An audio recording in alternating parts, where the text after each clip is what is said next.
And welcome to the latest episode of Rediscovered, which is my Let's Build series that takes place in the game Vintage Story, which you might confuse with modded Minecraft, but in fact, and in a lot of different ways, I think it's better.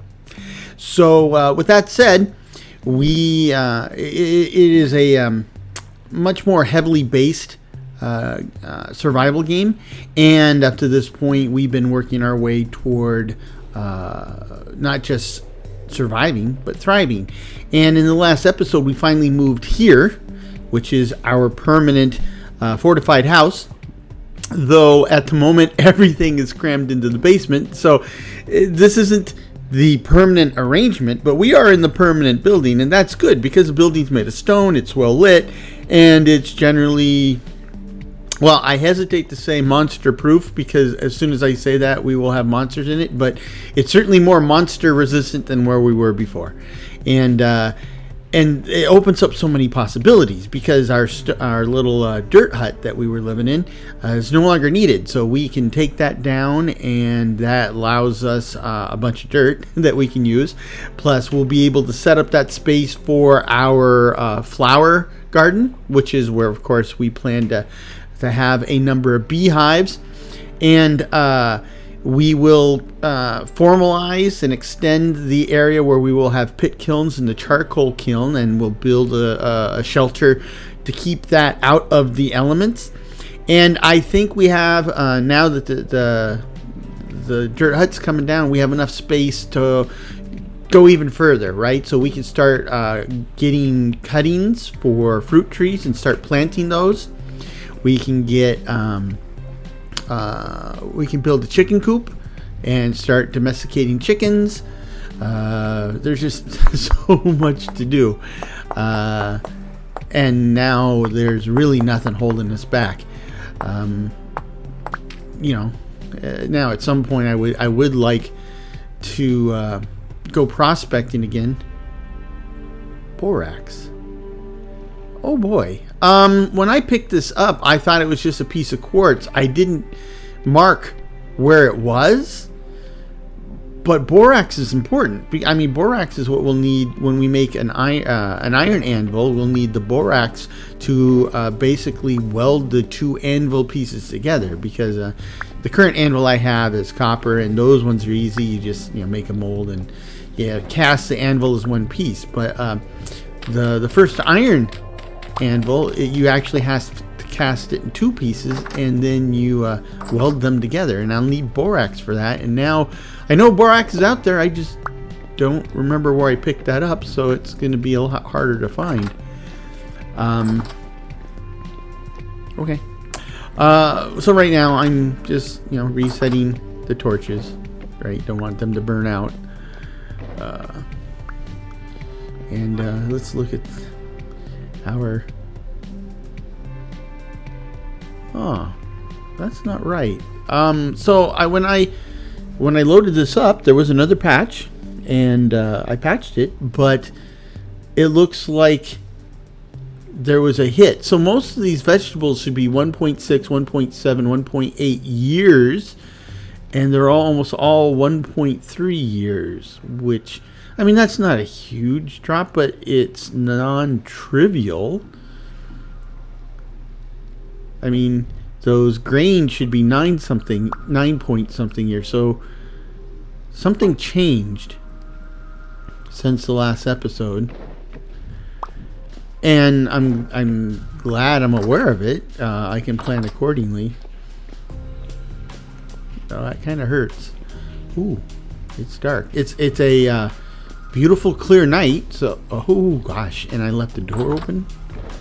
Was I born in a barn? This is not the type of area you want to leave the door open. You don't know what's going to wander in. I mean, it's the type of place you even when you leave the door shut, bad things can happen. But leaving the door open, that's like an engraved invitation. Come on in.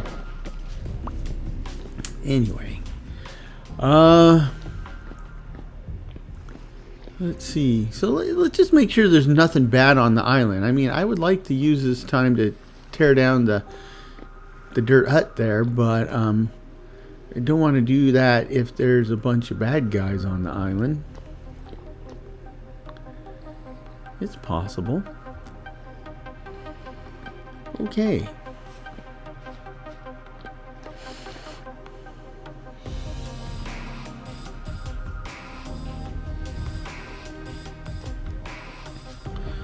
So, got our handy dandy flint shovel. Let's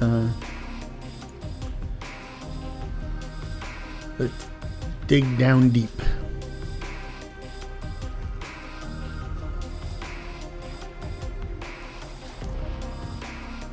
Kind of dark down here. That's better. Okay.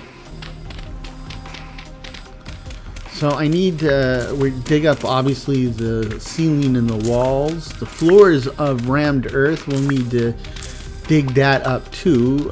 Two reasons. One, this is going to be the flower garden for where we grow our bees, and I'm pretty sure the packed earth isn't going to support flowers, so that's why that's going to go. But on the other hand, we're going to extend the area where we have the pit kilns and the charcoal kiln. And I would like to basically fireproof that all as much as possible. Fireproofing means setting up surfaces on which grass won't grow. So the packed earth will be very useful for that. It is a beautiful night. Looking at the stars, I could see there's very definite formations up there. Now I don't know if they're on purpose, I don't know if they're consistent or whatever, but that would be cool if they were, right?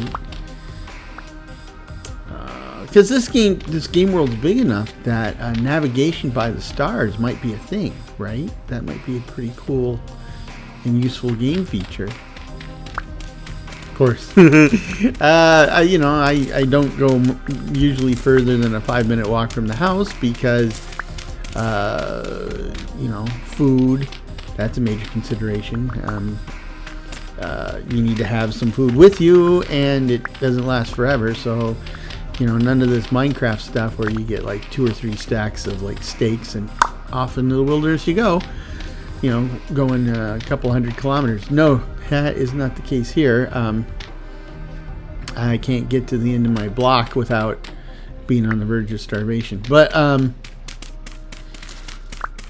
But this is a big game world. Has multiple and realistic. Oops. Make another one. Biomes that are where you would think they would be on the game world.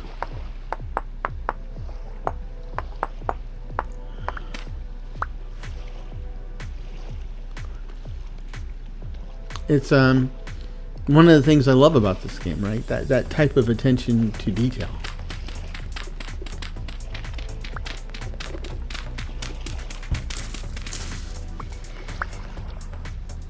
I mean, when you look at the original Minecraft,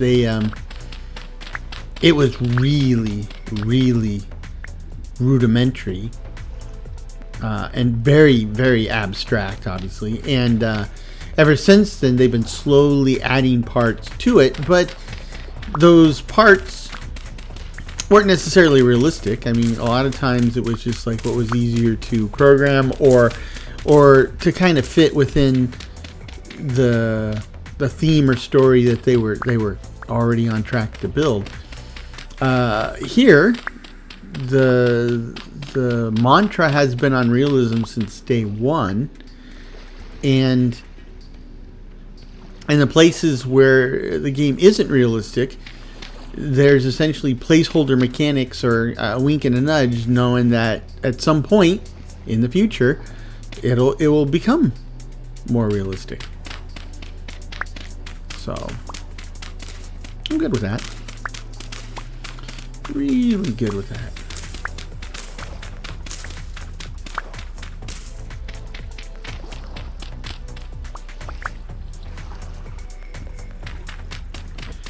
We need to bring in all this stuff.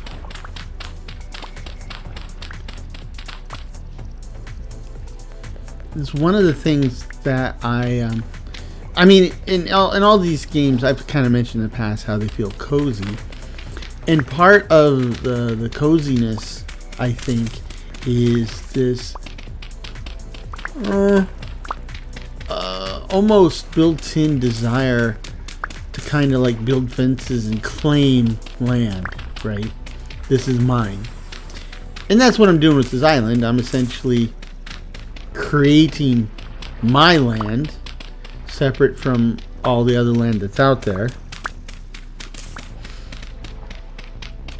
But and working on that land, quote the Eagles, or paraphrase the Eagles, it gives me a peaceful, easy feeling. So I think I quoted that last time. It's still applicable.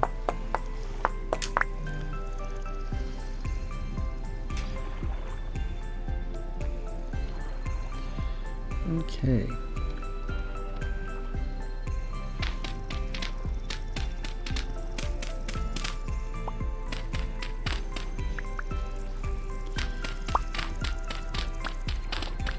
The sun's starting to come up. We can ditch the torch in a minute.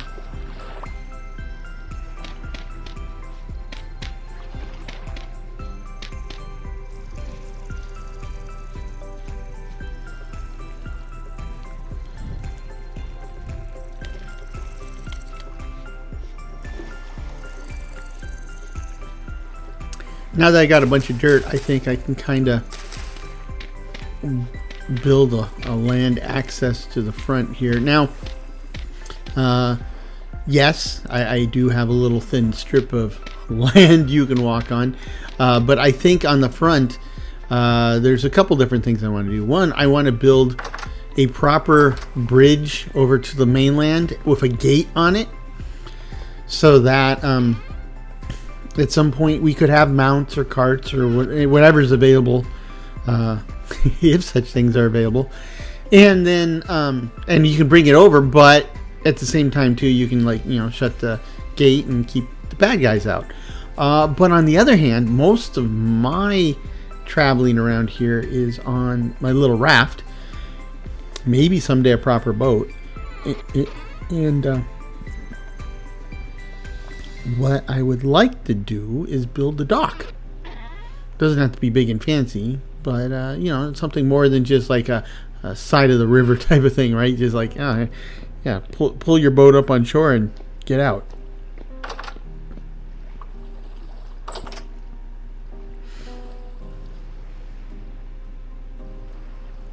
Kind of a cloudy day. Not bad.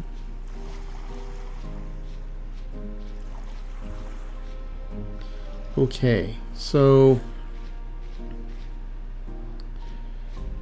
we're going to need to pick up that firewood from the charcoal kiln soon.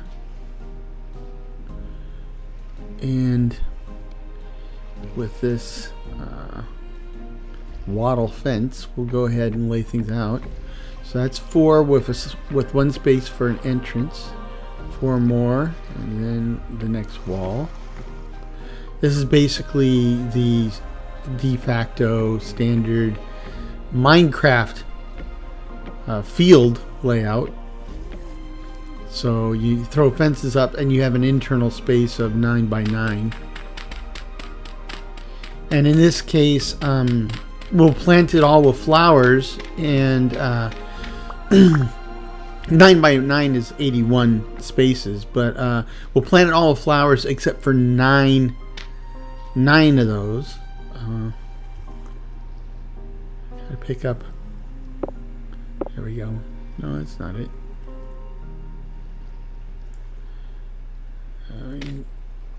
That's not it.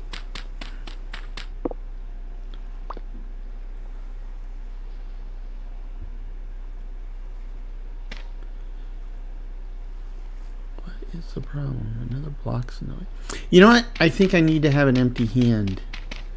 You can't pick up firewood when you got something else in your hand. Anyway, yeah, so 81 blocks for the flower garden, but we're going to make room for 9 beehives. So 81 minus 9 is 72. And then over here, well, let's go ahead and excavate the area that will be our sheltered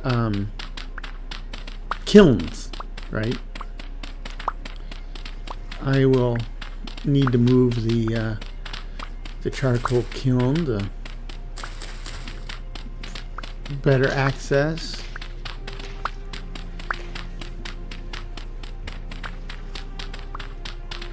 And that's what we use the rammed earth for. Same rammed earth that was the floor of our dirt hut. That's important because with the pit kiln and stuff, you know, you're going to have fire. And if you don't have rammed earth or packed earth around that fire, then what's going to happen? The grass will grow at some point, and then it'll catch fire. And worst case scenario, that fire is burning next to like a wooden structure element, and next thing you know, your house is on fire. So, in the immortal words of Smokey the Bear, only you can prevent fires. So, of course, there are some people who specialize in starting fires. That's a totally different ball of wax. But 1, 2, 3, 4, 5, 6. Okay, so it's definitely 6 across.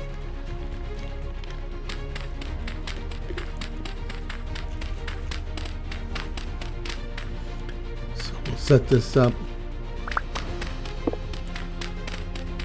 like so.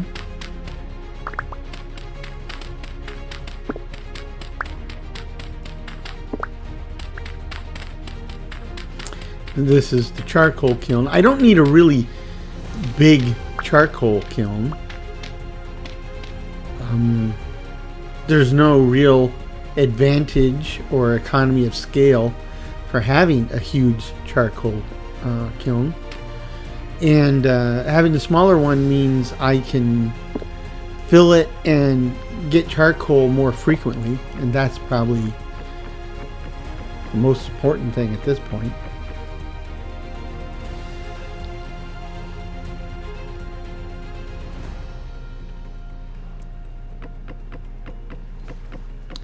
I'm going to need a whole lot more charcoal. Plus, you know, I need to be cutting down a lot more trees anyway. I do have some oak, but for stuff like this, the firewood and such, I really need or could use all that maple that's out there in that forest,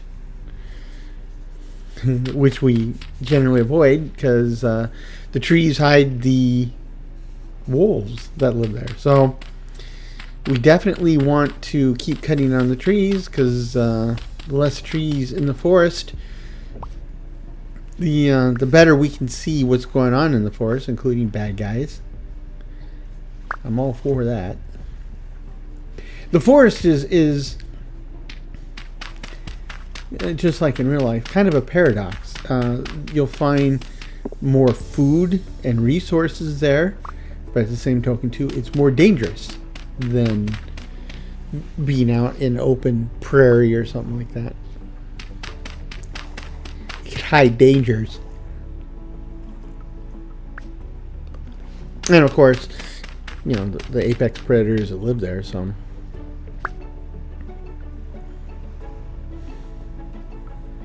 And we saw just how poorly I do against the apex predator. Wow, all of these reeds just grew up like all overnight. Huh. Okay, so these turnips are ready to go. I'm going to pick them. I'm not going to replant them. I think these things take like 2 months to grow, and we're in the middle of August, which means middle September, middle October, and middle October we might already be experiencing frost. I'm not quite sure. So we got to go into this winter paying very close attention to the weather for future reference. So, you know, as a general rule, plants don't like the cold. but they do have some level of tolerance. Some plants are more tolerant than others, and so there's things, the hardier ones, like say onions and parsnips and rye grain.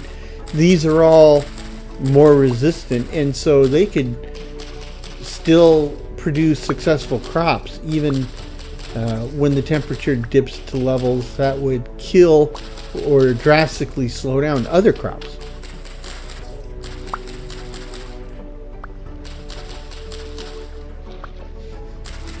You probably still would see a lot of it up here. I was going to say used to see, because we used to drive around a lot up here and through rural communities, so we saw it, but we don't do much of that anymore, at least not farming communities. So but what I'm talking about is the spring and summer are prime growing seasons, and of course farmers grow most of their crops at that time.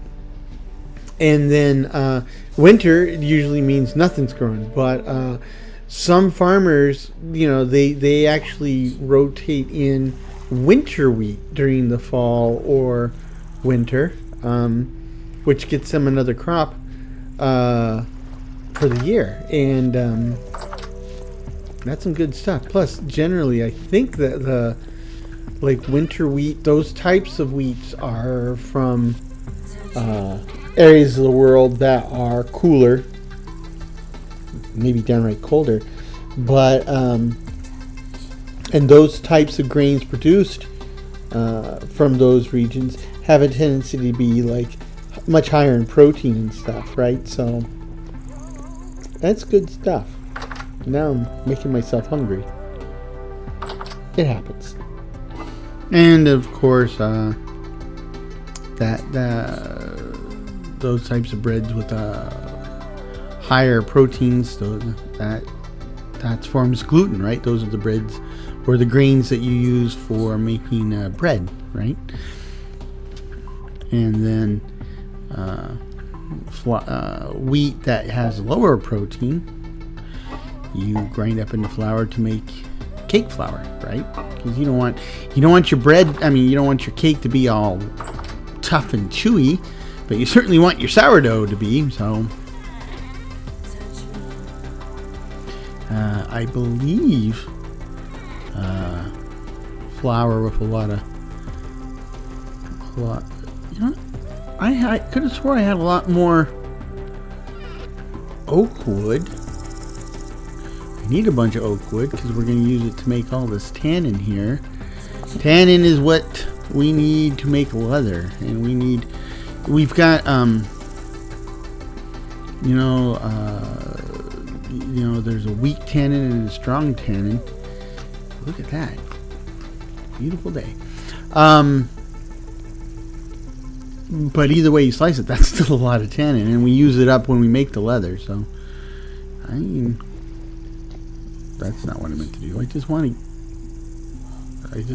to get the last bit of food out of here.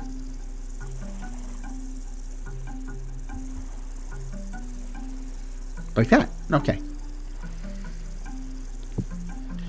So now we are completely and utterly moved out. Should probably make some food soon. Another big batch that we can dip into as needed. Let's set this down here. And back to our regularly scheduled programming. So, let's do something with all this dirt. Extend the island a little bit. So,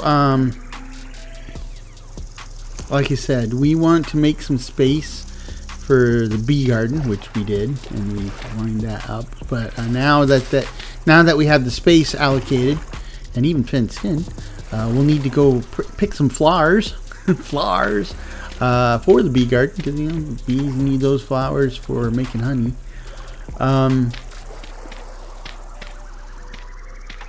And fruit trees. Right now, we've seen some apple trees. I think I remember we found some pear trees.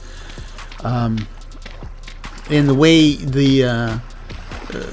those fruit trees work in this game is you find the tree in nature, and then it's kind of got like the older, rougher part of the tree, and then like the younger, fresher branches. From those branches, you want to make cuttings, right? You go ahead and use an axe on it, and then those cuttings you plant. And it's not an exact science. So what happens, you plant your cutting, and if you're lucky, it'll take root and start becoming a fruit tree. If you're unlucky, it dies off. And so it's kind of a crapshoot. And, you know, we are in the middle of August. Oh, that's where all my oak logs were. I do remember I got a bunch. I just didn't know where they were. Now I remember I put them, I couldn't carry them all, so I put them in the basket on the boat. And then I promptly forgot about them. Anyway, what was I talking about? I was talking about flowers and bees, right? Flowers. Oh, and the fruit trees. Yeah, now the thing I'm worried about with the fruit trees, and I think I'll have to worry about it soon, because any fruit tree you plant now isn't going to be ready for a while. But the thing with the fruit trees is they produce a phenomenal amount of fruit kind of in a short period of time, right? So you'll go like, 8, 9, 10 months without any fruit, and then boom, fruit jackpot. When we get to that point, hopefully we will have a proper kitchen, and with the proper kitchen we'll have like a juice press and all the necessary equipment to make jams and jellies and all that type of stuff, which now make myself even hungrier. But and that's part of the survival element of this game. Is kind of like what make sure I go in the right spot here, is when our ancestors were out there living on the prairie or on a farm someplace, is they had the same thing, right? You would harvest your wheat or your vegetables or your fruits, but you don't just pop them in the fridge. They didn't have a fridge. And you eat great and with fresh produce for a little while, but the vast majority of it you're going to have to preserve somehow so that you can eat it the rest of the year. And so these are really striking purple flowers. Oh, there's some foxes, and they seem pretty relaxed. As long as they're relaxed, I'm relaxed, because if there was something bad in the neighborhood, like a bear or a wolf, they would not be all relaxed like that. But if they're quietly, peacefully snoozing, I should be relatively free to move about here with, in relative safety. Of course, they got some of my purple flowers I'm after, so yeah, sorry guys, I didn't mean to wake you up, but you got my purple flowers. And yeah, hold on, that's malachite. Oh, hold on, I thought it was just a rock. That means there is there's copper underneath here, and so we need to mark this, because we're going to come back and get me a bunch of copper. Now I was kind of puzzled, because up to this point we did find one surface vein of copper, and we tapped the living daylights out of that, so that was great. But I've been very reluctant. I hear wolves. Anyway, I've been very reluctant to do more with the copper, because I want to make sure I have a bunch of it before I get kind of squirrely with it. But anyway, this is our pink apple tree. And so what we want to do is we kind of want to get toward the top there, we want to cut that branch, right? Here we go. Pink apple tree branch. We'll take an axe and we'll cut that. And that should give us a cutting. Where'd it go, though? Oh, got it. And there it is. It's in. And now, if we need another one, I don't want to cut too much. I don't want to kill this tree. We want to use it as a source of cuttings. So there's that one. Maybe tomorrow we'll go looking for those pear trees. Maybe we'll find a partridge. Or 5 golden rings. That'd be nice. In fact, 12 Days of Christmas is full of birds, so I could certainly,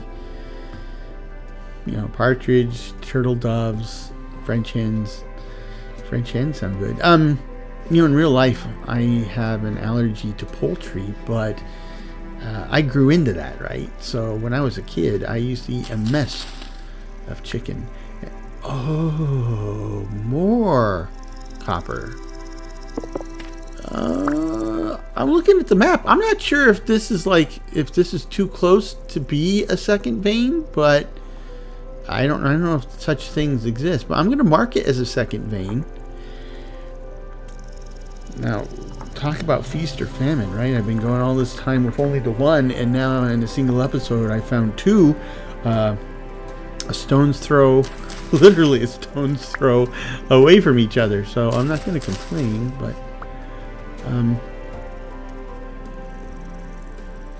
if you listen, hear that buzzing? There's a beehive near here.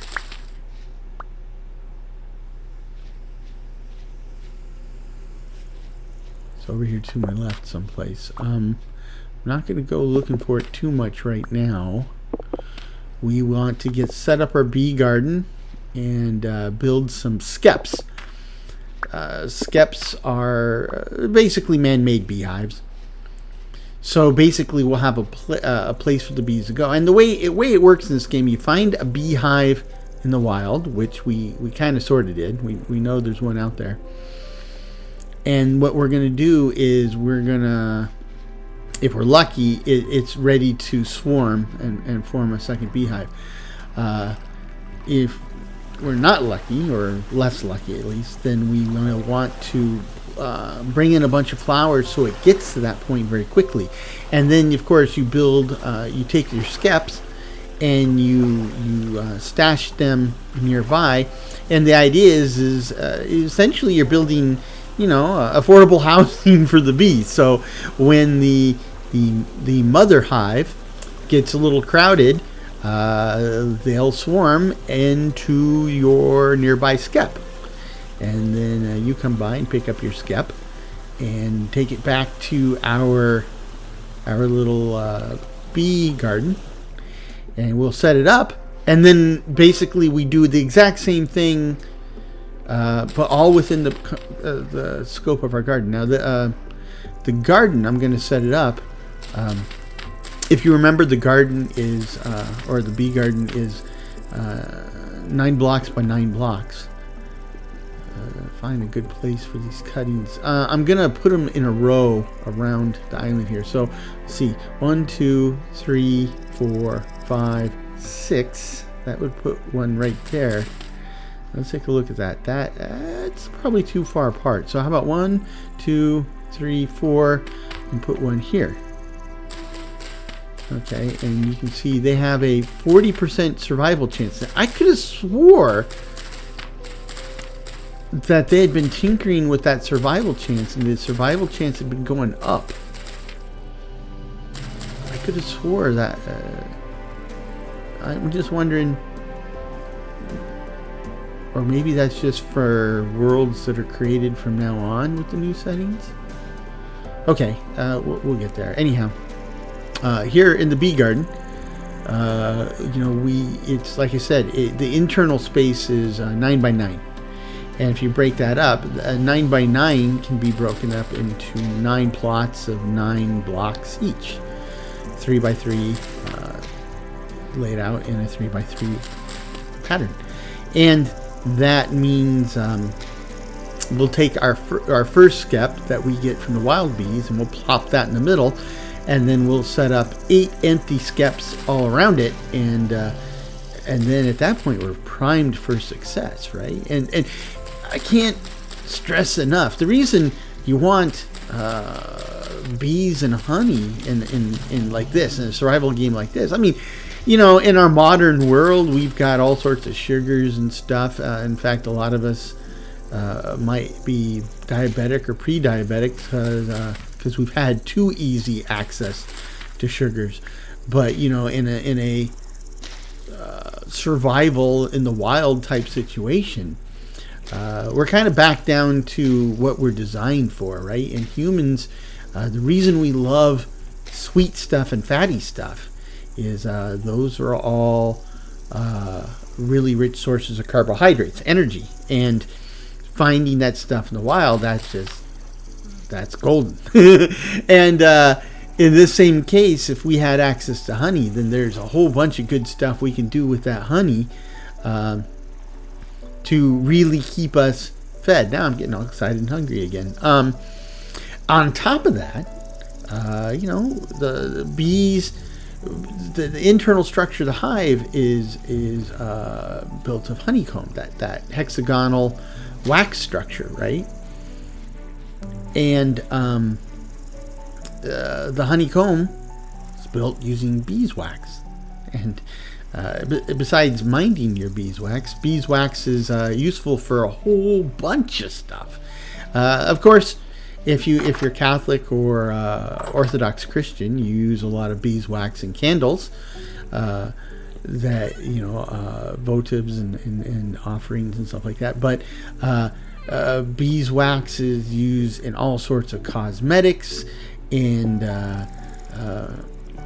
you don't have to use them in religious candles. You use them in regular candles, and in this game we also can use it in a number of different ways, including sealing crocks of food. So you can see we've already have the ability to keep vegetables, fresh vegetables, fresh for a year, which is even more impressive than I can do at home in my refrigerator in real life. But that garden is looking pretty sharp, isn't it? Let's take another look over here.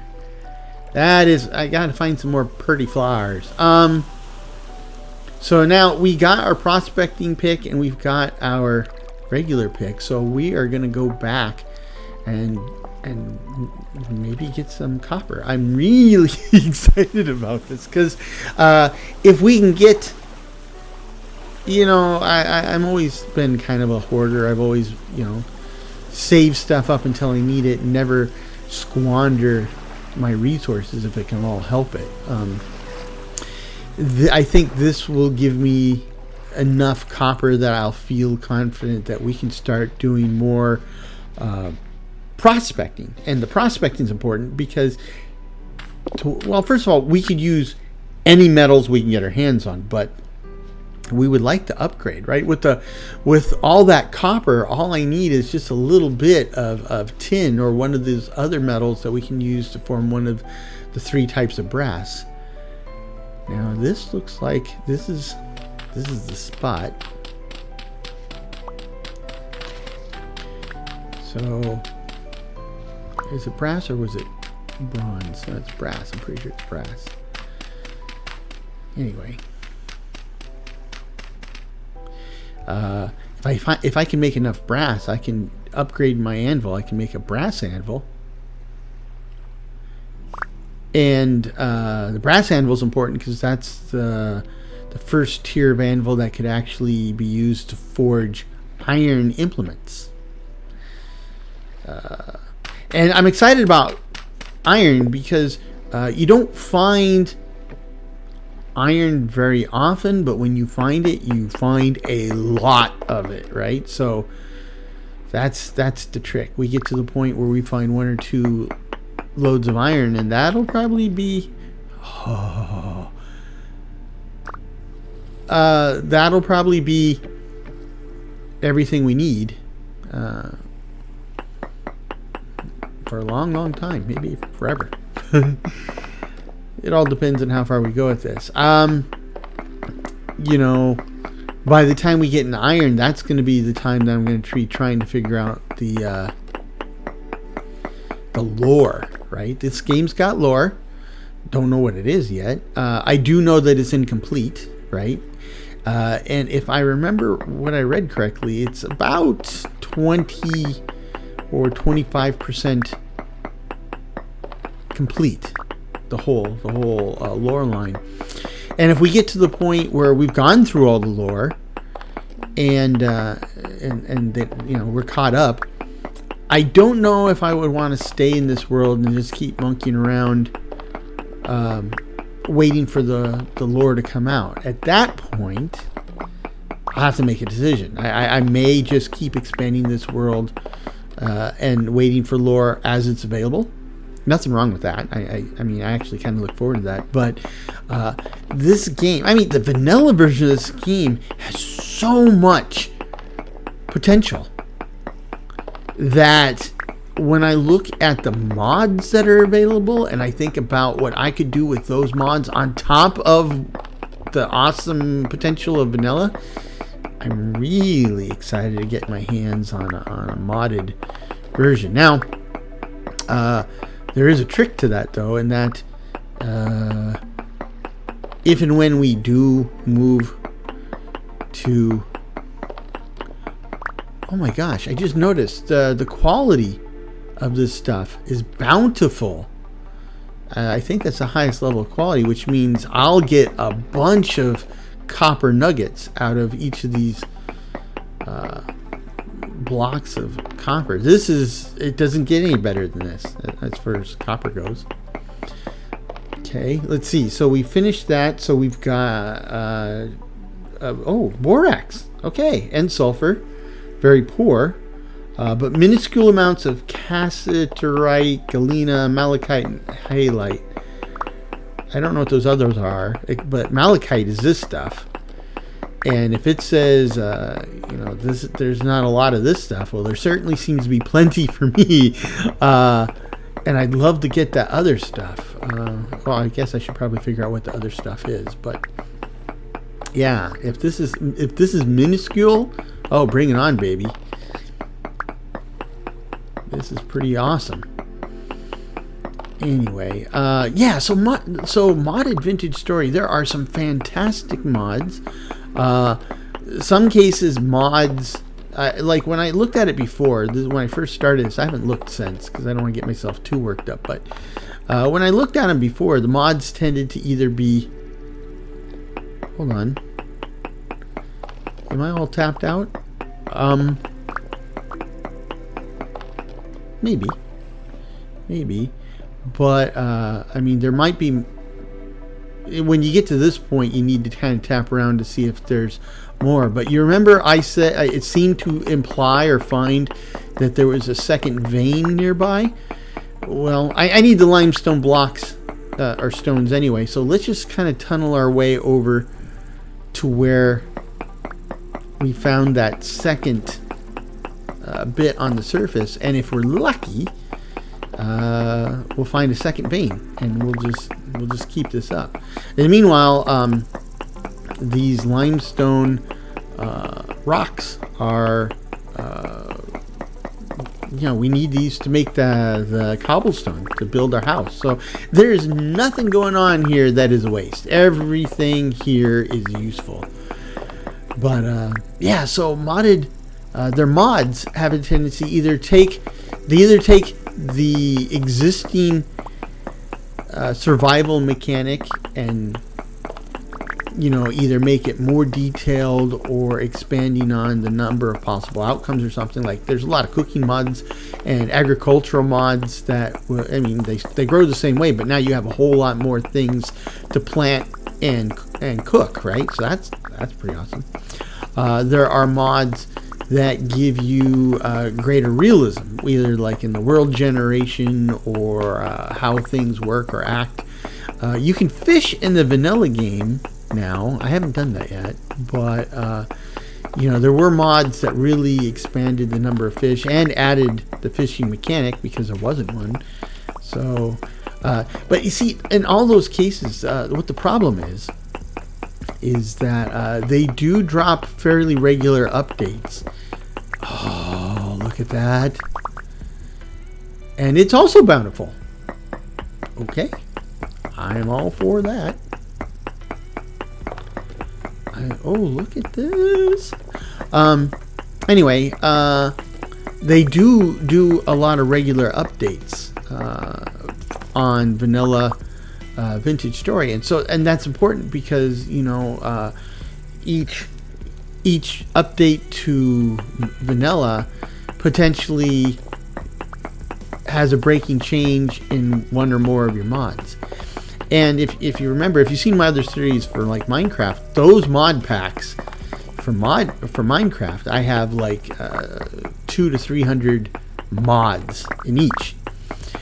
Now, I don't think my Vintage Story mod pack will be that big, but 20 to 40 mods is probably not unrealistic.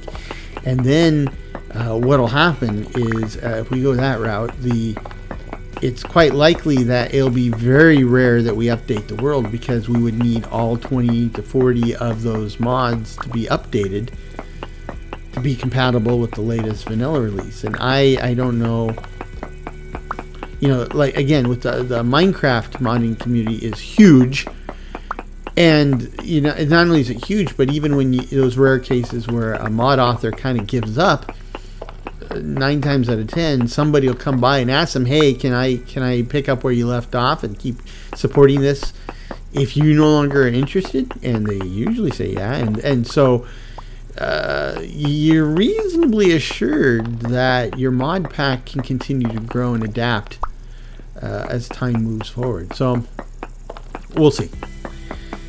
But I am looking forward. Another thing too that I noticed, there are mods that kind of add more people, more of a civilization aspect to it. Because this is a post-apocalyptic world. We see the ruins, and most of the time it's kind of a Grizzly Adams experience. If you don't know who Grizzly Adams is, he was a real life mountain man in the Western United States. Before it even was the Western United States, I think. But they had a TV series about him in the 70s, and so that's how he became a household word. Of course, if you weren't alive in the mid 70s watching TV every night, you probably not a household word now. But yeah, I was. It was the 70s. We watched a lot of TV. Everybody watched a lot of TV. That's another interesting dynamic too, because I've run out of storage space. I'm not picking stuff up. Let's get rid of this dirt. In this internet age, between streaming and cable channels and everything else, there's a phenomenal amount of stuff out to watch, and a lot of it is available on demand, right? You watch it whenever you want to watch it. I don't know if I'm going to be able to pick all this stuff up, right? We might just need to kind of leave it and come back later to finish it. My wheel is spinning backwards at a dangerous rate, so and I hear wolves in the neighborhood, so let's see if we can just get to the surface and make a sprint for home. Got my and it's dark. It was getting dark when I was coming in here, but I hear something behind me. So make my way to my raft. Yeah. Oops. try to pull away from the land, not into it. And looky there. The one bright spot on the horizon is my house. Not by accident, I might add. Oh boy! So this is interesting, and I have another data point for mineralogical stuff. So we, the more data points you have, you can start to see trends and in what direction, different readings get stronger, and it's all good stuff. I'm happy. I am happy. Look at that. There's our bee garden. It is coming together. Very, very nice. So let's deal with this stuff. So I don't really have a lot of room in there, but baskets are completely empty. So what we can do is, we can put these tools away for now. Leave it where it was. Okay. Let's grab some stuff out of here, some natural type stuff.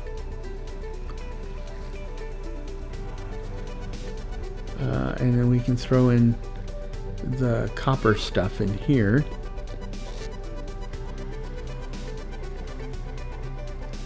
For now. I mean, we still, this is much better organized than it was, but as you can see, it's still not as organized as it could be. We'll take this clay and we'll start converting our limestone rocks into cobblestone blocks. Now, oh shoot. One of the things I've been worried about is when we moved into the permanent house, most of our walls are only 3 blocks high. Now that's sufficient to keep out most of the supernatural stuff, and it keeps out wolves, but a bear can climb up 3 blocks. So if we can go up one more block, that'll be 4, and then we'll be fully protected. Barely. I'm sorry. I had the shot. I had to take it. So, actually, this was the old door into the dirt hut, and I've been thinking about rearranging the window configuration so that it would be fewer windows, but the windows that are there would be wider.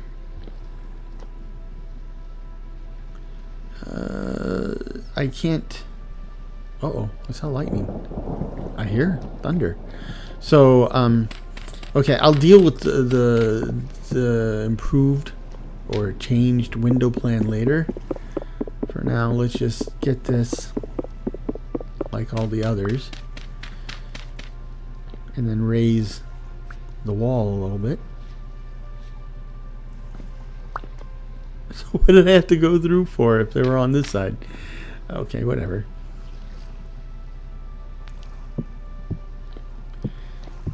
And this is good. This is good. Now, another thing I think I might look into is starting the floor. The next floor, right? So we have completed the basement level. And this is the ground level, although it's completely open to the sky. So what I would like to do is put a floor. It would be the floor for the next level up, but it would be the ceiling for this ground level, right? So I'd like to think about doing that. Plus, we need to work on the central stairway. And in fact, this wall is high enough to keep out beasties, so let's go ahead and use these blocks here in the middle, like this, part of our central stairwell.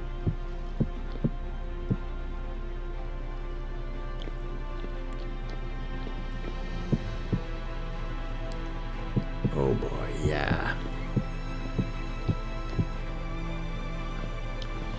That is nice. That is very, very nice. So let me see what we need to make the flooring. So what will we What part will we use? So if I say maple, maple slab, okay. Oh, to make a slab I need 2 planks. Got a bunch of planks already. Planks are pretty easy to make. So that gives me 17 slabs. Let's go see how this looks. So, 3 blocks high is the floor, but since we're using a slab, we don't need to take all of the 4th block up. We can just use the top. No, that's that's the whole 4th block, or at least one side of it. Hopefully I get it back. Yeah, okay. Just the top. Yes, like that. Okay, that's looking good. I know I can make beams. And so maybe what I would like to do is also set up, set up some beams, because, you know, you wouldn't just have a bunch of planks over a wide space. We would set up like a set of, a network of beams, and probably maybe pillars to support the floor above. At the very least, we'll do the beams. But that's something. I don't plan on going anywhere immediately, so let's put these spears back.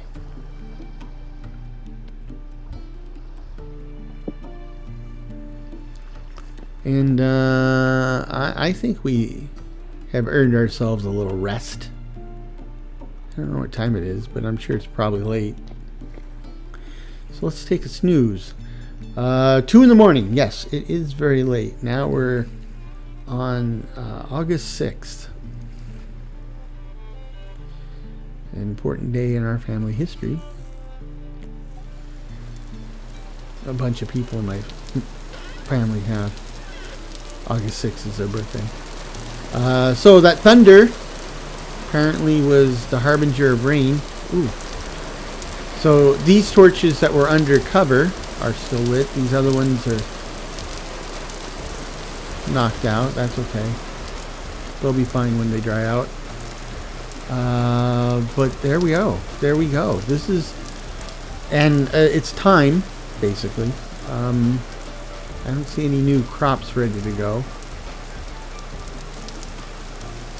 This has been probably one of the more productive, maybe the most productive episodes in a long time, if ever. So what do? We got rid of our dirt hut.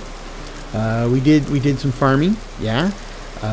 We set up our bee garden here and got it started, and it's actually, I mean, it's not even close to being done, but it looks good already.